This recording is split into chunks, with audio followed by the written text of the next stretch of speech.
Let me just say this right out of the gate. Akatori and I have history. Not the good kind either. This is the kind of relationship where you want it to work, you give it multiple chances, and just keeps letting you down. The first time I played the demo, I uninstalled it out of pure frustration. This time, I only came back out of obligation to make content. And honestly, I expected this entire review to be negative. But let's talk about it. Akatori is developed by Codewakers and published by Hype Train Digital, a publisher known for supporting indie titles with strong artistic direction. The game itself leans heavily into a Metroidvania style structure, with a pixel art aesthetic that feels like a love letter to the PlayStation 1 era. Clean, smooth, and nostalgic in all the right ways. You play as Mako, a staff-wielding character who can juggle enemies, dash, and double jump right from the start. Combat feels decent, movement is responsive, and visually, the game does a solid job pulling you in. On the surface, everything feels like it's heading in the right direction, but then the problems start creeping in. As you progress, you collect these rocks-like items that are used as currency, and you'll find abilities scattered throughout the level. And here's where Akatori makes a well-designed choice. If you don't find an ability, you just don't get it. No fallback, no safety net. You missed it? Cool, now you suffer. There's a sequence where you're being chased by a dragon out of water.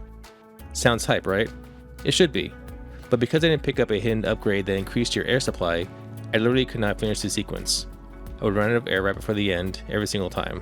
I spent nearly 2 hours trying to brute force it, thinking I wasn't playing it well enough. Turns out it wasn't me, it was the game. After uninstalling and later checking YouTube, I saw other players with extended air and realized I had missed something critical. So I reinstalled, played through again, somehow triggered the upgrade this time, and suddenly, no problem. Beat the chase, reached the boss, and finished the demo within 30 minutes. And that's what really got to me. I was right there the first time. The game didn't challenge me, it blocked me. Not because of skill, but because of a miserable mechanic that completely hated progression. Even more frustrating, when I explained this to the dev team and they reached out, there wasn't really any meaningful response or insight.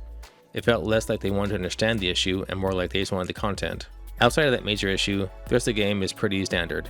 You can buy temporary buffs like health, stamina, and strength that map to your D-pad, and I didn't see any meaningful long-term progression systems like permanent upgrades to your character or your gear. Rest areas reset enemies, so farming is there, but nothing about this really stands out. At the end of the day, Akatori left me more frustrated than impressed. There's a solid foundation here, visuals are nice, the combat is serviceable, and the idea has potential, but that one design decision completely overshadowed everything else for me. If you're gonna try the demo, just know this: explore everything, talk to everyone, don't miss anything, because if you do, the game just might soft lock your progress and have you questioning your life choices for a couple hours. As for me, I wanted to like Akatori, I really did, but right now, I can't recommend it.